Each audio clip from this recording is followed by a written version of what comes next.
I will call the Plan Commission for the town of Grand Chute to order. May I have roll call, please? Chair Brad Gehring, Here. Commissioner Bantus, Here. Commissioner Crosby, Here. Commissioner Weber, Here. Commissioner Ulrich, Here. Commissioner Clausen, Here. Commissioner Showalter, Here. and we have Commissioner Torrance excused tonight. All right, please stand for the Pledge of Allegiance. I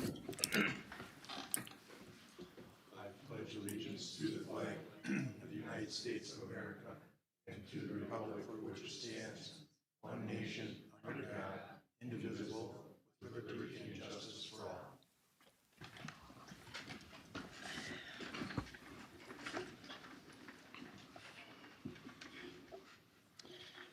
Agenda item number 3, can I have approval of the agenda? So moved. Second.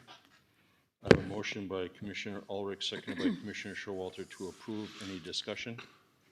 All those in favor of approval of the agenda signify by saying aye. Aye. Any opposed? Motion passes. Agenda item number 4, approval of the minutes from October 7th, 2025. Move to approve as written. Second. Clausen seconds. So I have a motion by Commissioner Weber, seconded by Commissioner Clausen to approve the minutes. Any discussion on that motion? All those in favor of the motion signify by saying aye. Aye. Any opposed? Motion passes. Thank you. Public input pertaining to agenda items this evening. Is there anyone here to speak on a matter on the agenda? One at a time, please. Please approach the lectern and give your name and address for the record, please. My name is Neil Mix. My address is 1355 Casual Court. Before I begin, I can see that Mr. Weinberg and Mrs. Ryricks are in the audience here, and so I just want to reinforce what I said in my memo to all of you, that I am supportive of Habitat for Humanity and their mission, and I know that Mrs. Weinberg Mrs. Ryricks has beneficial use of the proceeds from the sale of the land that she's working through, and I support that as well. So I am not in principle opposed to development of the Wyricks property, Harmony Grove, but I do have some concerns which I'm going to address here. And don't worry, this is large type, so it shouldn't be too long. So good evening, esteemed commissioners. My name is Neil Mix. I live at 1355 Casual Court, directly north of the proposed Harmony Grove development. I want to start by thanking you, Mr. Patza, for forwarding Mr. Davel's response to my memo. I appreciate the clarification Mr. Davel provided and in the spirit of cooperation that he conveys. That said, Mr. Davel's response actually confirms the central thesis of my memo. This plan is not ready for approval. Let me explain why. First, his own soil boring tests show that infiltration is unsuitable on this site. Yet the plans call for an infiltration zone. Even in his reply, he refers to infiltratable soils, which directly contradicts the data his own infiltration screening report shows. Second, Mr. Davel asserts that the storm water pond is properly sized, but calculations drawing that conclusion have not yet been disclosed. Without this information, the Commission and the public simply can't verify this claim in advance of approval. Third, the proposed approach to keeping building elevations above groundwater while well-intentioned is also vague. There's no design, no stated margin of safety, and no commitment to a specific elevation standard. These facts, in addition to my earlier memo, are enough reason to delay preliminary approval of this plan for lack of readiness. But Mr. Davel's response has brought another topic to light that is worth addressing. Now, to be fair, I am not a civil engineer. I am learning a lot through this process, and I think Mr. Davel sheds a crack of light onto a fundamental misunderstanding about how water behaves in this neighborhood. In addition to regular ongoing moisture issues in the area that are so common in Grand Chute, those of us living next to this site deal with seasonal flooding every spring. When the stream is high and the soil is already saturated, the downstream drainage pathways back up. Water in the stream pushes groundwater back up through the soil like water squeezing through a sponge. Instead of draining away downstream, the water actually moves upstream towards our yards and our basements. The technical term for this is a hydraulic backwater effect, creating what engineers call seasonal groundwater mounding and reverse hydraulic gradients. Any design that relies on discharging water into the stream, as Mr. Dable suggested in his response, will worsen these seasonal flooding issues. A better solution would be to design, apologies again for the technical language, tailwater resilient offline detention. In essence, we need to stop treating the stream as an open drain and instead give the water somewhere else to go when the system is full. It's also worth noting that the wetland delineation and boring tests included as part of this plan were performed in October 2022, July 2025, and October 2025, all during seasonally dry periods. Those conditions have likely understated the ground levels and soil saturation, which undermines the reliability of the data. Before I go, I'd also like to address the topic of communication. Mr. Dable has been in possession of my contact information since early September, with promises to meet and hear out neighborhood concerns. Yet his response to Mr. Patza is the first communication I've seen from him. I have made every approach and every effort to this process to be collaborative and non-confrontational. The fact that this design contains multiple water mitigation approaches that a layman such as myself can see are clearly inappropriate for this site gives me pause and conveys the impression that the neighborhood concerns simply aren't being taken seriously. I hope I'm wrong about that, but I've seen no action as of yet that indicates otherwise. As a result, I'll be honest, I'm having trouble finding confidence that the town is adequately protecting the residents of this area. Lest I remind you, the site is only a quarter mile away from Elsner Road, home of the most notorious planning incident in Northeast Wisconsin, if not all of the state, where the event is still reverberating. A careful touch is warranted. So tonight, I'm kindly but firmly requesting that the commission take note and raise your level of scrutiny on this project. Approval of any kind is not warranted at this time. At a minimum, the town and Mr. Dable should acknowledge that infiltration is unsuitable for this plat and revise the preliminary design to address hydraulic backwater and seasonal groundwater mounding. Because such revisions could result in significant redesign of the proposed layout, it is appropriate to require that these changes occur prior to granting even conditional preliminary approval. Thank you for your time, for your attention, and for your commitment to getting this right. Thank you, sir. Thank you. Name and address, please. Thank you. Good evening. My name is Kristen Chin, and I live at 4141 North Orion Lane. I'm here to ask that you vote no on recommending the Harmony Grove preliminary plat because it violates multiple town ordinances and our comprehensive plan. I'm asking you vote no for 4 specific reasons based on our town's own standards. First, vote no because of Town Ordinance 475-9, land suitability. This ordinance prohibits subdividing land unsuitable due to flooding, inadequate drainage, or any feature likely to be harmful to the health, safety, or welfare of the community. This parcel contains DNR identified wetlands and the critical drainage areas that feed into the wetlands, which become saturated seasonally. My backyard experiences standing water each spring. Eliminating these wetlands or the surrounding area that flow into them will worsen flooding for existing homes. Second, vote no because of Grand Chute's comprehensive plan. Now, the agenda packet correctly notes that it aligns with the housing goals of the comprehensive plan.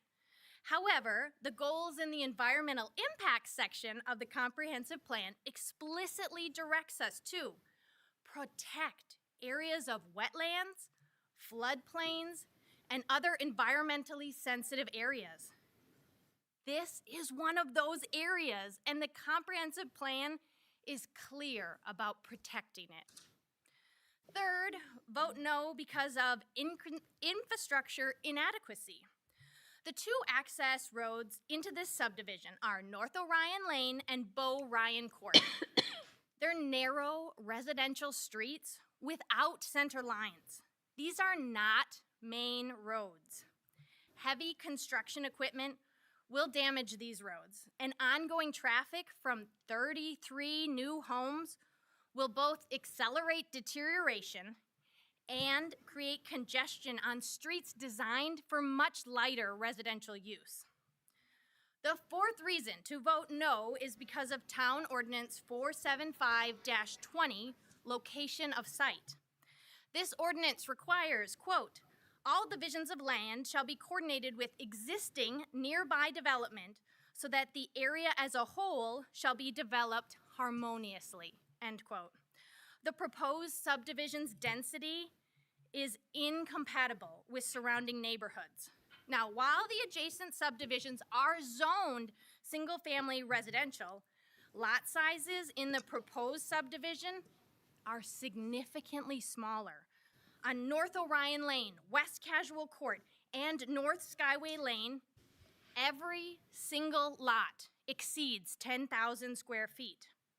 In contrast, 19 of Harmony Grove's 33 lots fall below 10,000 square feet, with 10 in the 7,000 to 8,000 square foot range. This fails to meet the ordinance requiring harmonious development. So in conclusion, this project violates multiple town ordinances and our comprehensive plan. I urge you to vote no. Thank you. Thank you. Name and address, please, sir. Well, wait till you get to the microphone. Thank you. My name is Roger Neveu. I live at 4810 North Thistle Lane. And I'm here tonight to respectfully ask that you deny the Harmony Grove subdivision. Why? Because the developmental plan includes 33 single-family homes on 13 acres, but not a single park. Let me be clear, parks are not a luxury. They are a necessity. They build healthy, vibrant communities in 6 powerful ways. The first is health. Parks offer free space for exercise and recreation. They reduce stress, anxiety, and chronic disease. They support mental well-being and physical vitality. Second is connection. Parks bring neighbors together, from playground meetups to festivals and sport leagues. They foster belonging and reduce isolation. Third is the environmental impact. Parks improve air quality, reduce urban heat, and manage stormwater. They support wildlife and make our neighborhoods more livable. The fourth advantage to park is the economy. Homes near parks have higher property values. Parks offer affordable recreation for families across income levels. The fifth is equity. Parks are open to everyone, regardless of income. They ensure access to nature, play, and community.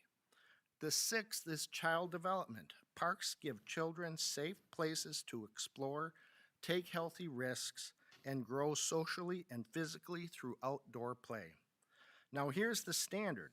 Homes should be within a 10-minute walk or about half a mile from a park. This benchmark is used by the Trust for Public Land and the National Recreational and Park Association. But Harmony Grove, it's 1.3 miles from the Town Center Park, which is the closest park. That's a 30-minute walk, far beyond the recommended threshold. And here's why that matters. When parks aren't close, people don't use them. Children lose independence, seniors lose mobility, and the neighborhood loses vitality. In short, this proposal fails to meet a basic community need.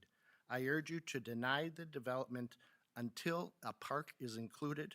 Thank you for your time and your commitment to building a healthier, more connected Grand Chute. Thank you, sir. Is there anyone else here to speak to the matter? Good evening. Name and address, please. Lynn Colby, 4342 North Skyway Lane. I'm kind of piggybacking on some of the things that Neil Nix mentioned earlier. We have a history of water-related concerns since we built our home in 2007. During that building process, we were compliant with all town regulations, yet 2 years later, we received a letter from the board just clearly stating that, oops, your house is in a floodplain. You might want to contact your insurance company. This took basically 2 years to resolve. They went through things like, well, I guess we could place your home in a flood storage designation. And finally, in 2012, the area was resurveyed, and those of our neighbors were also, and we were placed in something called a flood fringe. So right now, at least based on what was stated then, our home was basically 1.7 feet above floodplain designation. Some of our neighboring homes are less than that. And what Neil was saying about the backflow of the water, that's exactly what happens in our yard.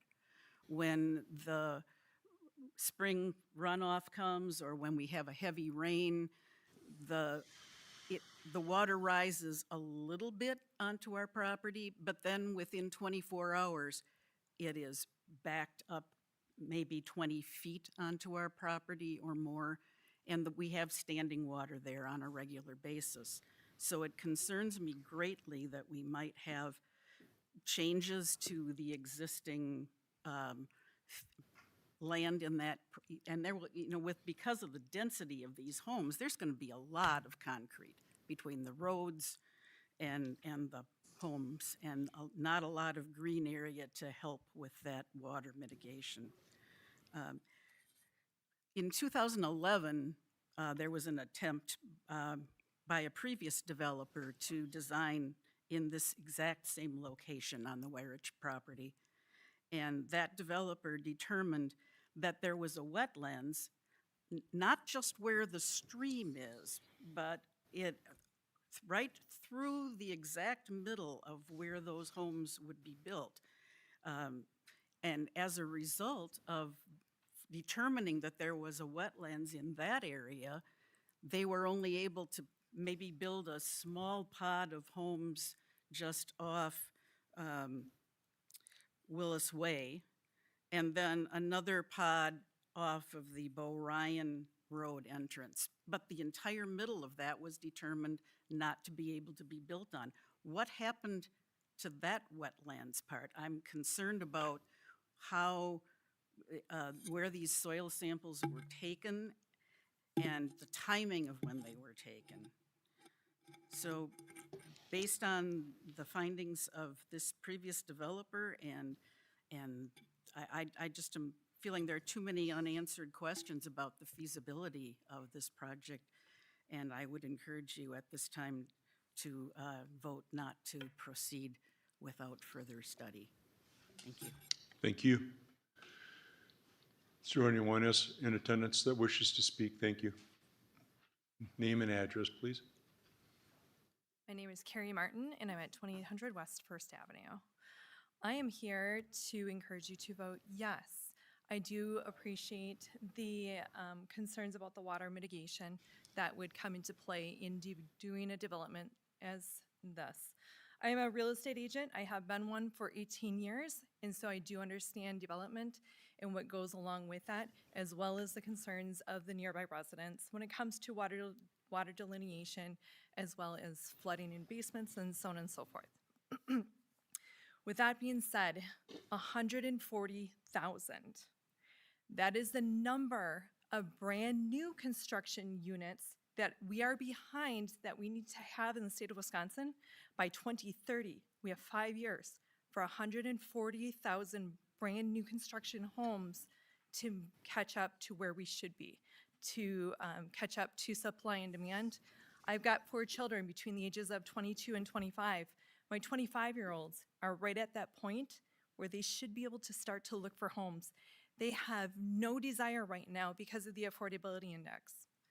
Right now in the Fox cities, 322 is the number of people on the waiting list for the Habitat for Humanity. They have started their application process, and they're in the process to be able to put in their sweat equity, find a home that they can call their own, and hoping that even Grand Chute is one of those places that they can do that. Grand Chute is not exempt from being able to put part of these homes, whether it's Habitat for Humanity or part of the 140,000 that are needed by the year 2030 to catch up. You guys have been so progressive in doing housing for multifamily, as well as other considerations with land around the area. I would urge you to take this into deep consideration, to add more residents to our town, and so that way these people have roofs over their head and they have the pride of ownership after they take on a mortgage that they can finally take on. Habitat has made it more affordable for them. And then these guys have also put in sweat equity. They are required to put in sweat equity. I would love to live next to a neighbor who has taken such pride of ownership as to take on a mortgage as well as do the time and everything that they need to do that the Habitat requires for them to help build their home. Thank you. Thank you. Any additional comments? Yes, sir. Name and address, please. My name is Andrew Eitenbrook, 4090 North Orion Lane. Can I just ask how many of the surrounding neighborhood has been contacted about this? Chair, would you like me to respond? Yes, please. So while there was no requirement to notify neighbors because of the public comment we heard that was associated with the rezone, we did send notices to properties within 300 feet of the proposed development. So do you think that this is only affecting properties within 300 feet? Because the first meeting I was at, we followed up, my wife followed up, and I think she sent an email to you, Michael, and Tim. And you answered our questions, but I have yet to get more understanding, and I did not get the meeting times of coming up times. 2, the communication has been terrible. Okay, if this is such a great thing for the surrounding neighborhoods, everybody in those neighborhoods should be let know, not 300 feet.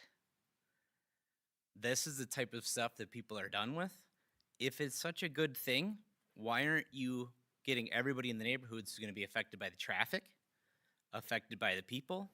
Why aren't you letting them know? Why am I finding out? I live maybe 4 houses down. I have to find out from my neighbors what's going on because my city that I live in won't tell me. And you guys think that's okay because it's not needed. I'm sorry, that's not acceptable for me. It wasn't needed a lot of times. Communication's been lacking. I think there's no communication because you guys know that if you do this, there's going to be a lot more people sitting in here telling you to not do it. And 300 feet? You're kidding me. I don't know if any of you live in that area, but there's always water. You can go to any house, there's water. And your answer to that is notably ponds. Put a pond everywhere. You know what I was taught growing up in school? Constantly, don't get rid of the wetlands. They're so important. They soak up so much water. Yet every time there's money involved, we get rid of the wetlands. Why? Property taxes, I would assume. So the communication's been just awful because I think everybody in at least my neighborhood should be let know what's going to happen because guess what? Evergreen comes down right by my house, and that's the main thoroughfare into that neighborhood. So I'm going to have to deal with the amount of traffic, the trucks, who pays for the roads when they get destroyed. Are we going to have another Elsner where we all get special assessments and we go into debt and bankruptcy because we can't pay for them?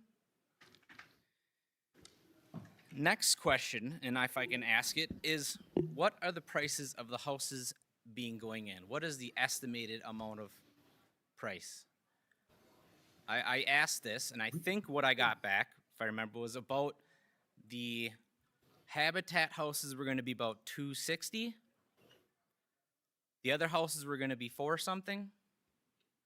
So when I lived in Oshkosh, the funny part about the fact that my house, I had to sell it for the same price I bought it for is because all the houses around me went down. And if I have a cheaper house and I have mansions that build around me, my property taxes and my value go up.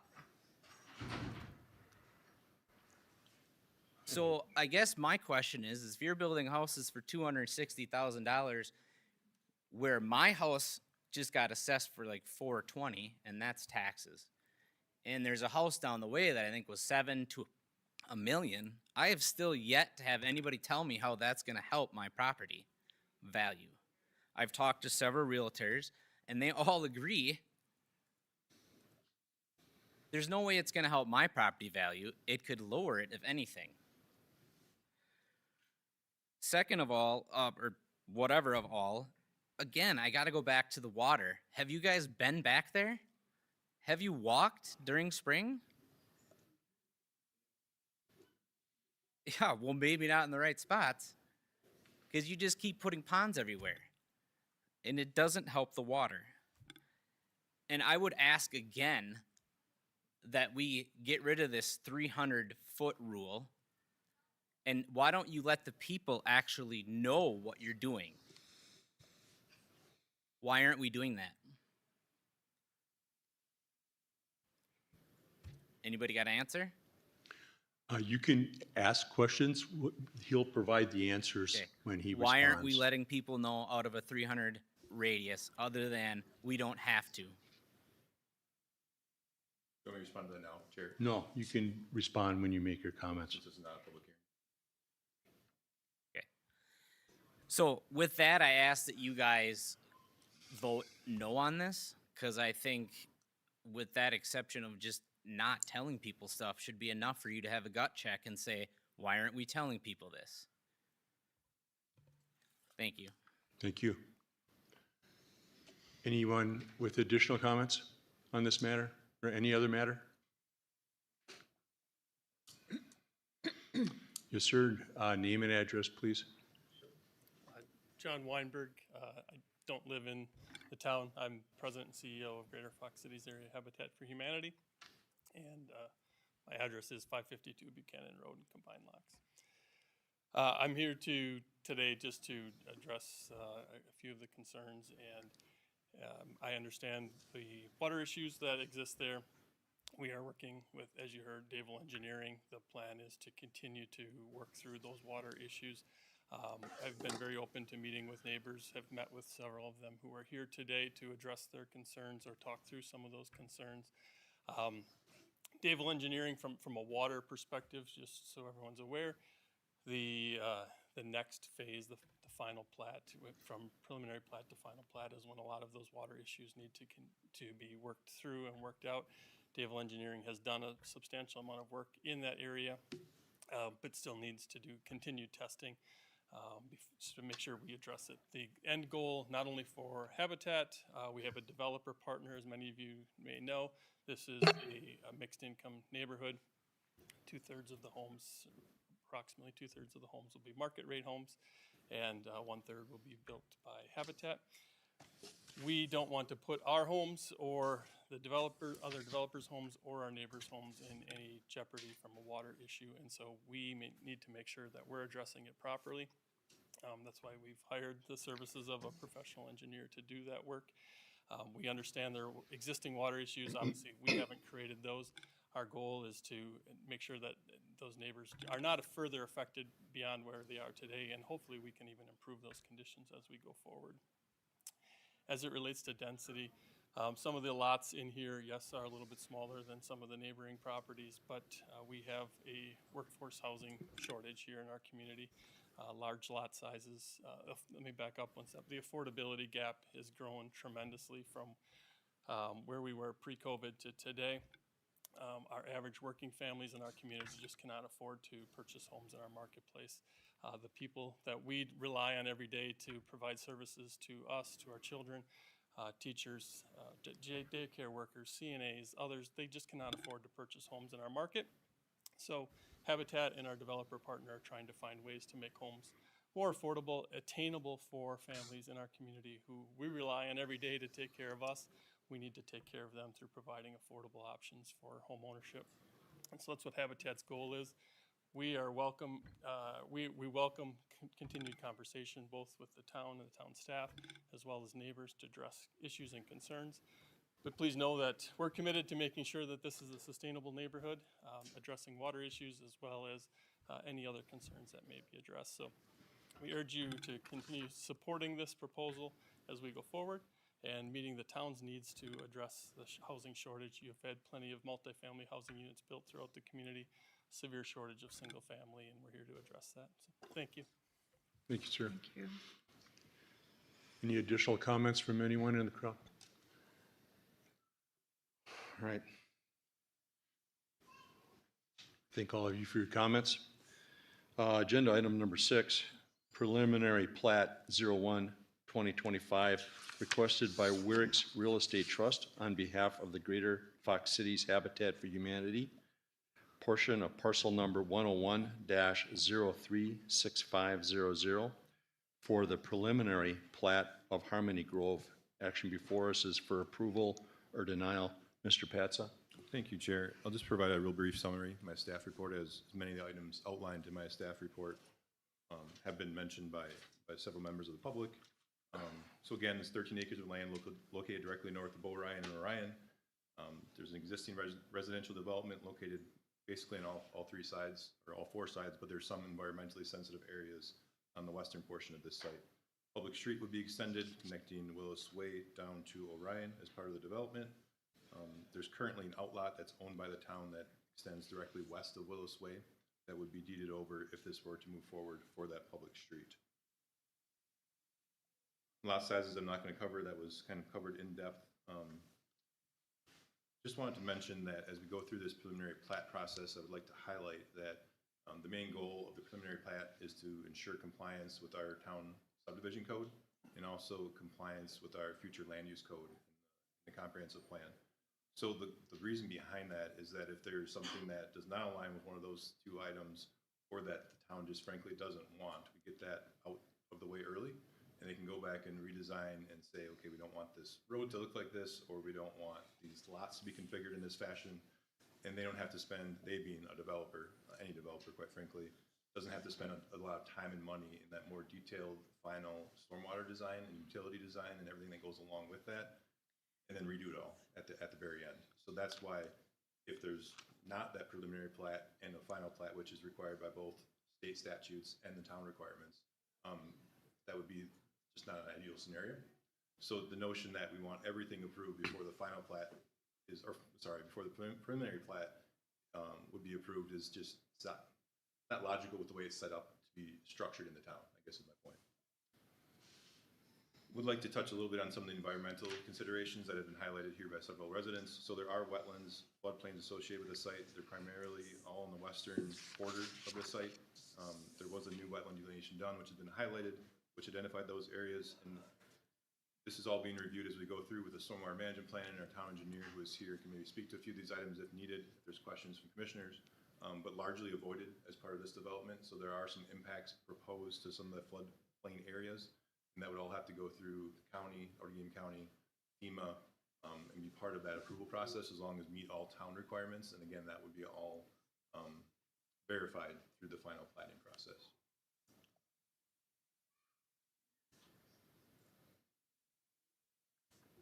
Just would also like to highlight that in addition to the final plat, we would need a roadway development agreement. It's kind of a common thing with all new platted subdivisions. That would be require approval through town board. And we'd also need that final plat approved by both the town and county. To answer, I don't think I have any other questions to answer besides the second to last individual. So why we don't notify residents? Frankly, cost and staff time. I mean, I never expected to be ridiculed for sending a courtesy notice to residents when we didn't need to. So, I mean, where would you draw the line, I guess is my question. If you did a half-mile buffer, then a neighbor just outside of that might be upset because they didn't get notified. If you did a mile buffer, you can see where we're going with this. I think that's the main reason. So we certainly follow all state and local and our own requirements for notifications. But to say that we're going to notify everybody of everything, cost prohibitive for staff time and for frankly, for mailings, for postage, for all those things. That's all I had. I'd be happy to answer any questions from commissioners. Staff does support Planning Commission recommendation for approval. Again, be happy to answer questions, or we could ask questions of our town engineer or perhaps Public Works Director as well, more stormwater related. Mr. Patch, I have a question for you. There's a couple of the speakers made references to the 33 single-family homes in this development. When we met, I think on this issue a month, 2 months ago, before this commission, there was also a reference to the compatibility with the comprehensive plan, that part of this site would be suitable. I think it was a townhouse development. Was there?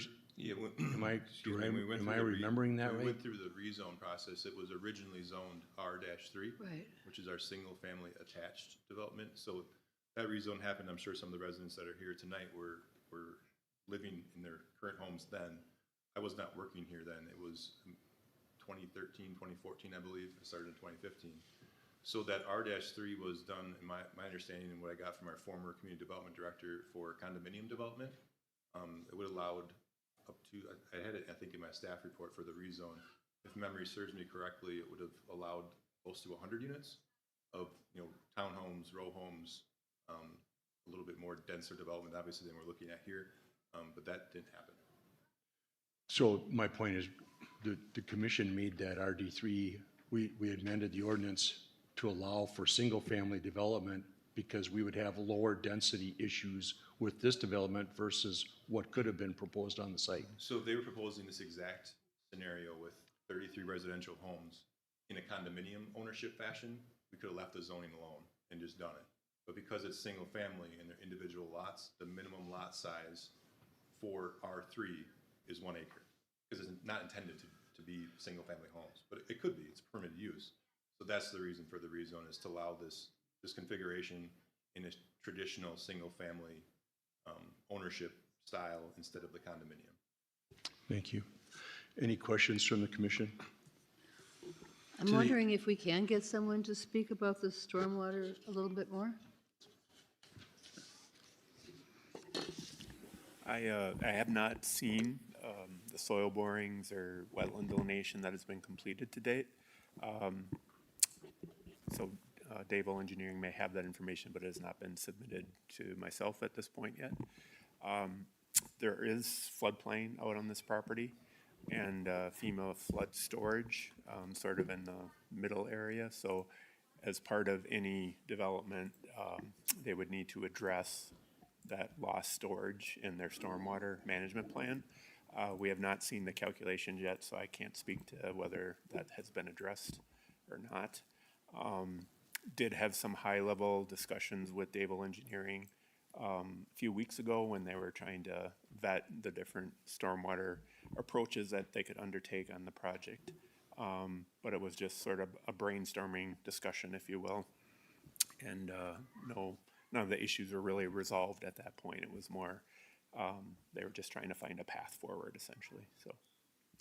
So I don't have that much more to add, other than to say I hear what the residents are saying, but I don't have enough information to be able to give any input one way or another.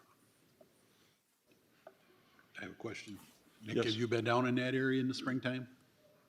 I have. It's pretty wet, isn't it? It's pretty wet, yes. Yeah.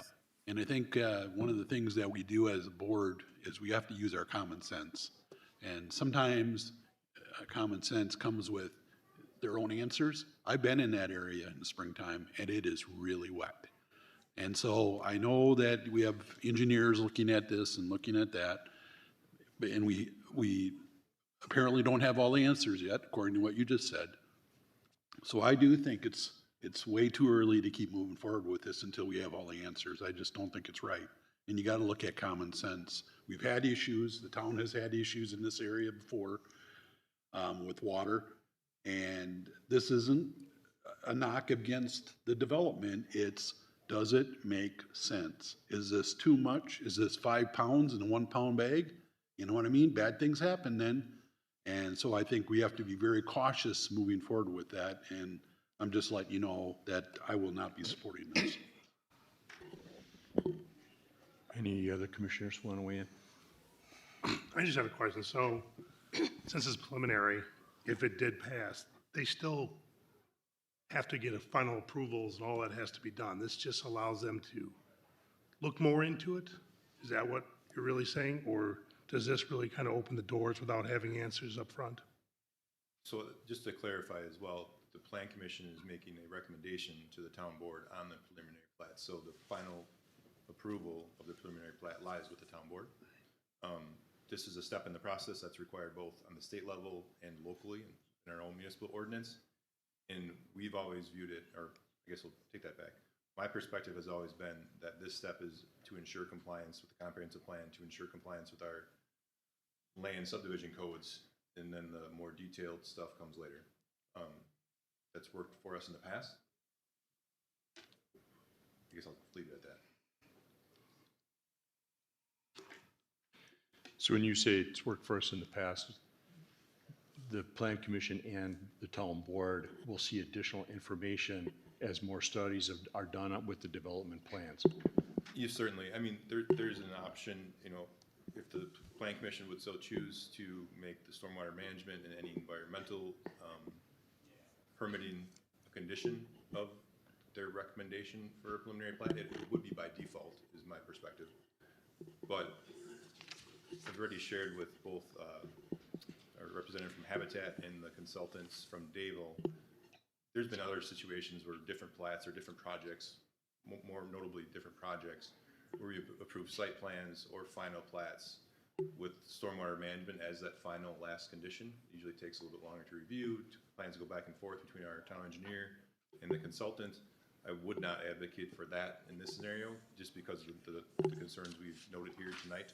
So we would make sure that if this were to move forward, that there would be final approval from the town engineer on stormwater management before we even brought a final plat back to the town board. So that if that's unattainable, the project would stop, is I guess the result.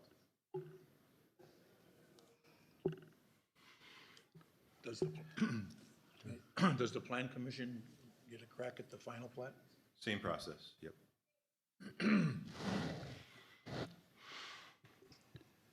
Any other questions or discussion on this point? I guess, I'd just like to say that I'm not comfortable with going along with this project at this point, but if we have more information down the line by approving this, it can be disapproved at the second crack too. Yeah. That's my understanding, correct? Is that correct? I would agree, absolutely. So you just would reiterate the final decision for both the final plat and this preliminary plat ultimately lies with the town board with the recommendation from Plan Commission. I think what you're saying is for us to get more information on it, this would have to be approved because you're not going to do anything with our town engineer unless. Yeah, if it were, I'll just play devil's advocate. If it were tabled here tonight, that was a decision by Plan Commission that they didn't want to even make a recommendation on the preliminary plat without answers from stormwater, it would be up to the, Habitat representative and their consultant, or basically Habitat, and their private partner on whether or not they wanted to move forward with the design of the stormwater management. I can't give you a perspective on that. That'd be up to them. Fair enough, Mr. Patso, thank you. I think it's important to note that, we talk about what the role of Planning Commission is. The Planning Commission's role is to take on these issues and make sure that we're representing our citizenship. Don't have all the information. We don't have all the information. We've heard it from 3 or 4 different entities here. This isn't that I'm against this development or even the Planning Commission's against this development. I think what I'm asking is that we make a very good, educated decision that if we don't move forward with this, and we need more information, we can do that. Mr. Potts just said, if you want a motion to table this, I'll make a motion to table this, so we get more information, so we get all those studies, so we get that information and make a good, educated decision, because nothing ruins a home worse than water.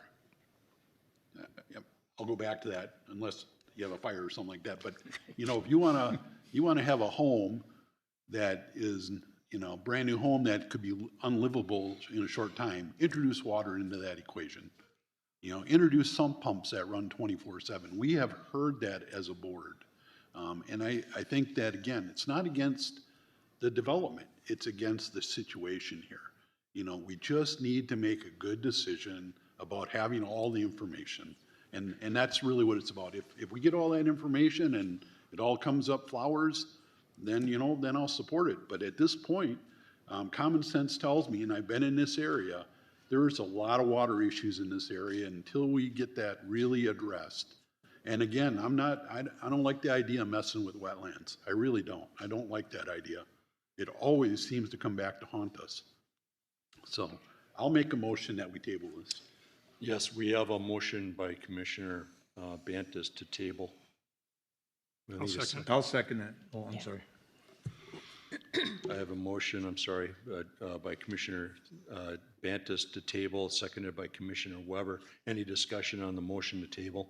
Can I just ask a question maybe from the commission? Is it tabled until such time the development team chooses to bring it back with more information, or is it tabled just to the next meeting?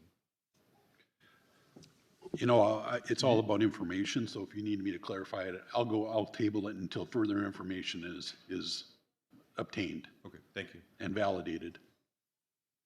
Can I ask a question? Hold on. So as the chair, so you're asking for information from the development team specific to stormwater management? And wetlands delineation and everything that goes with that, yes.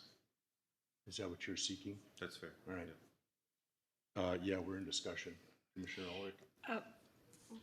When you say get more information, will that be more definitive on what kind of information we want? I think that's I'm answering the question, but I'm not sure I should be. Maybe. I didn't hear the question. Can you pull your mic closer? Talking about getting more information, how will we know when it's enough information? In other words, will there be parameters around that, or will it be defined? Yeah, I think we can have a discussion amongst staff, the town engineer, and the development team, but just off the top of my head, I'm thinking we would want the stormwater to be fully approved before we brought it back and meet all town requirements. If there's some step in between there where we need to bring it back, that may be the case as well, but that's at least my initial thought. I would also like to see the boring samples and all the data that comes with that. That would be included in the stormwater management. Okay, thank you. All right, so the motion was to table until such time that development team can come back with stormwater, wetlands, borings, all the information. Basically everything that's incorporated into the whole, stormwater thank you, management plan. thank you. So that's the motion. Any more discussion? All those in favor of the motion to table signify by saying aye. Aye. Any opposed? Motion passes. Agenda item number 7, site plan 19-2025, requested by Lee Allen LLC on behalf of Hogan Eichhoff SC, 1990 North Casaloma Drive, for construction of a commercial office building and associated site improvements. Action before us is for approval or denial. Mr. Patsa. Thank you, Chair. The applicant is proposing construction of a 5,600 square foot building to be occupied by a law firm. The site has frontage on both Parkway and Casaloma Drive, and access to the site will be from a new driveway on Casaloma. Building exterior will feature a combination of LP Smart siding and masonry materials, which do meet the architectural requirements in our zoning code. Stormwater management for the project, bring this up, will be directed to a new stormwater pond located on the east side of the site. The town engineer is currently reviewing those stormwater management erosion control plans, and their approval would be a condition of site plan approval. Landscape has been approved by, or landscape plan, excuse me, has been approved by staff, and site lighting is still under development and will also be a condition of site plan approval.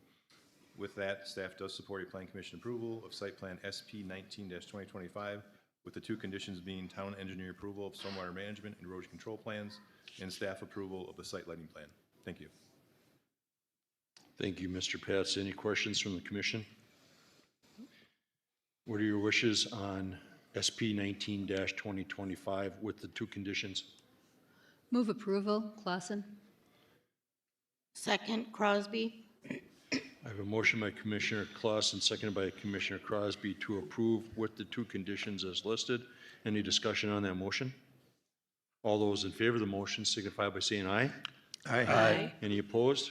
Thank you, motion passes. Agenda item number 8, SP 21-2025, requested by JN Investment Properties, LLC, doing business as Underdog Storage, 5791 West Claremont Drive, for Phase 4 of site development, including construction of 2 commercial flex space buildings and associated site improvements. Action before us is for approval or denial. Mr. Patsa. Thank you, Chair. The 2 proposed commercial flex space buildings will be approximately 12,000 feet in size. Just wanted to highlight this project before you is Phase 4 of the initial site plan approved for the site back in 2023. The rest of the development is self-storage. The building exterior of the proposed buildings will be metal panels and masonry, which do meet the architectural requirements of our zoning code. And the site access, which is currently off of West Claremont, will not be changed as part of the project. Stormwater management for this phase of development will be treated by the Pennings Regional Stormwater Pond. That pond is located to the east of this site, if I'm not mistaken. Sorry. There will be a buy-in fee for this phase for the new impervious created by it for that stormwater pond and the storm sewer interceptor that was installed a few years ago. Town engineer is currently reviewing drainage and erosion control plans, and their approval will be a condition of site plan approval. Both the site lighting and landscaping requirements associated with Phase 4 fall under the initial plans that are initially approved in 2023.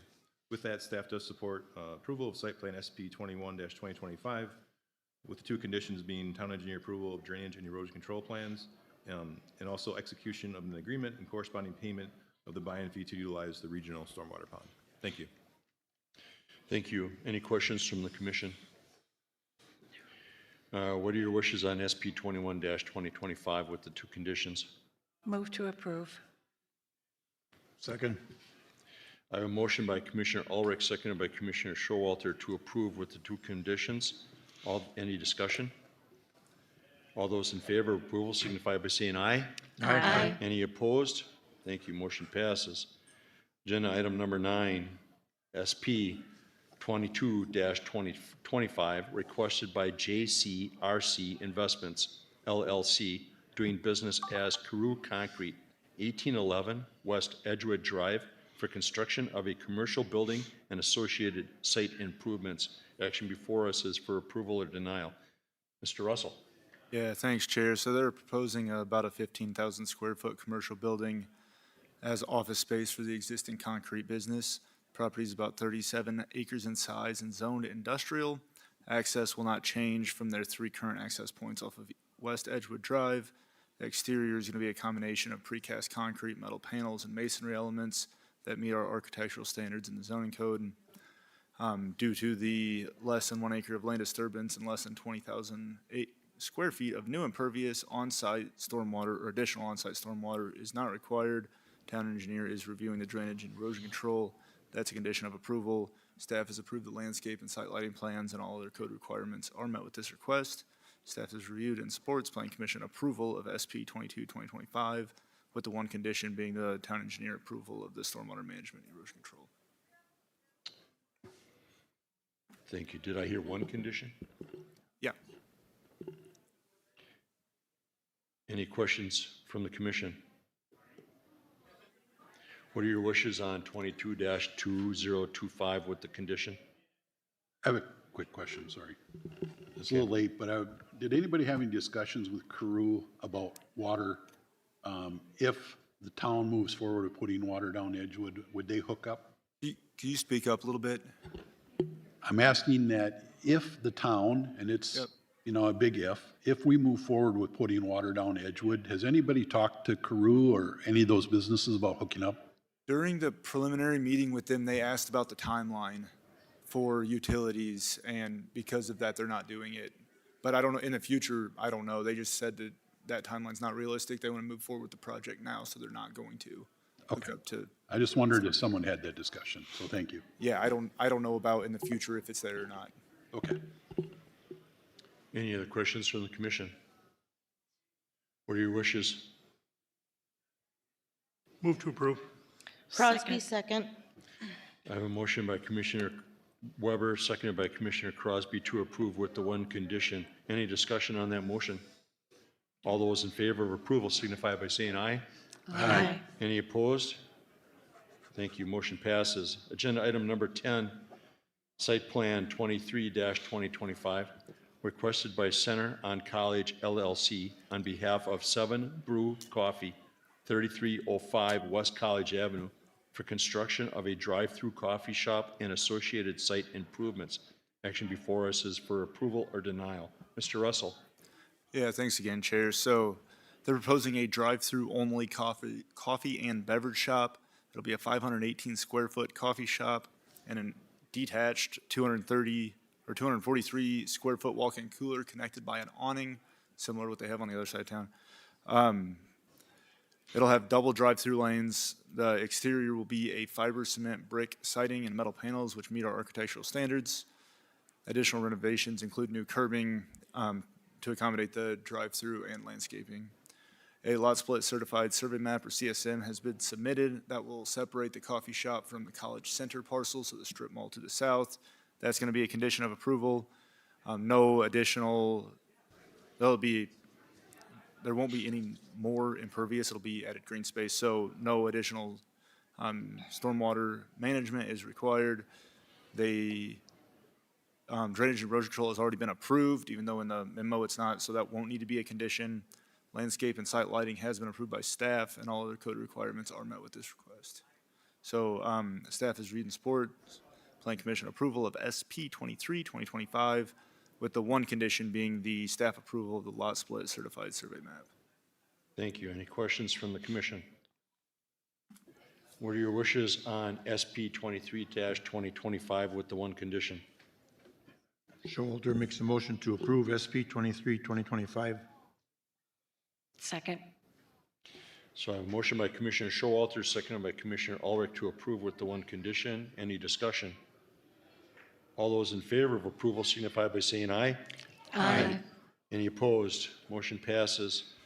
Agenda item number 11, Site Plan Amendment 24-25, requested by Girl Scouts of Northwestern Great Lakes, Inc., 4693 North Lindale Drive, for construction of an outdoor ropes course. Action before us is for approval or denial. Mr. Russell. Yeah, thanks again. So it's an outdoor low ropes course at the existing Girl Scouts building. It'll be installed at the southwest portion of the existing office. Elements will be mostly constructed of wood, poles with cables between them. No other changes to the property are being planned as part of this request. Staff has approved the drainage and erosion control plan for this project, and all other code requirements are met with this request. So staff has reviewed and supports Plan Commission approval of SPA 24-2025. Thank you, Mr. Russell. Any questions from the commission? What are your wishes? Clausen moves approval. Second, Crosby. Thank you. I have a motion by Commissioner Clausen, seconded by Commissioner Crosby to approve. Any discussion on the motion? All those in favor of approval signify by saying aye. Aye. Any opposed? Thank you. Motion passes. Agenda item number 12, Site Plan Amendment 25-2025, requested by Steiner Brothers LLC, 5780 West Claremont Drive, for expansion of an existing parking lot. Action before us is for approval or denial. Mr. Russell. Yeah, thanks again. So they're proposing to expand the parking lot at the existing Army Corps of Engineer building. They're going to expand it by just under 17,000 square feet to accommodate additional need for parking and storage. Stormwater management will be accommodated through the Pinnings Regional Stormwater Pond. Property owner will be required to pay a buy-in fee to utilize that pond. That's a condition of approval. Town engineer is reviewing the drainage and erosion control plans. That's also a condition of approval. Staff has approved the landscape and site lighting, and all other code requirements are met with this request. So staff has reviewed and supports Plan Commission approval of SPA 25-2025, with the two conditions being the buy-in fee and town engineer approval of drainage erosion control. Thank you, Mr. Russell. Any questions from the commission on SPA 25-25 with the two conditions? What are your wishes? Move to approve with the two conditions listed. Second, Weber. So I have a motion to approve with the two conditions as listed by Commissioner Ulrich, seconded by Commissioner Weber. Any discussion on that motion? All those in favor of the motion signify by saying aye. Aye. Any opposed? Motion passes. Thank you. Agenda item number 13, certified survey map 15-2025, requested by Eugene and Kathleen Dorn, 2100 and 2110 West Edgewood Drive, for a two-lot certified survey map with roadway dedication. Recommendation is for approval or denial before us. Mr. Russell. Yeah, thanks. So they're going to reconfigure two parcels and dedicate approximately 41 feet of road right-of-way along Edgewood Drive. This will allow the residents at 2110 West Edgewood to accommodate a future garage. Due to the right-of-way dedication, Plan Commission, Town Board approval is required. It'll create two lots. So lot 1 will be 1.8 acres. That'll continue to be the single-family residence. Lot 2 will be about 12.7. That'll continue to be the commercial landscaping business. CSM meets all town requirements for subdivision of land, and staff has reviewed and supports Plan Commission recommendation for approval of CSM 15-2025. Thank you. Any questions from the commission? Hearing none, what are your wishes on CSM 15-2025? Clausen moves approval. Showalter, second. I have a motion by Commissioner Clausen, seconded by Commissioner Showalter to approve. Any discussion? All those in favor of approval signify by saying aye. Aye. Any opposed? Motion passes. Adjournment. Move to adjourn. Second. I have a motion by Commissioner Ulrich, seconded by Commissioner Showalter. Any discussion? All those in favor of adjournment signify by saying aye. Aye.